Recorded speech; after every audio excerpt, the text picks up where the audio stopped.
Memasak sayur pohon melinjo khas Aceh, sebuah masakan tradisional yang kaya rasa dan bernilai budaya tinggi di kalangan masyarakat Aceh, khususnya di kawasan pedesaan dan dataran tinggi.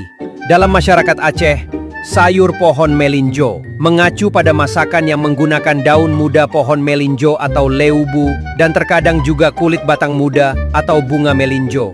Dimasak berkuah santan dengan tambahan bahan fermentasi lokal seperti tempe busuk atau tempe semangit, ikan asin, atau ikan asap, atau ikan kayu.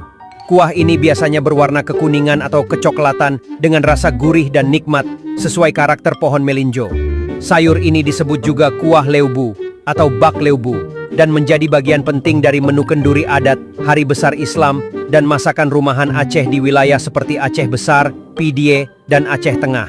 Pohon melinjo, simbol kesederhanaan dan keteguhan karena rasanya yang gurih dan nikmat, yang terpenting adalah sang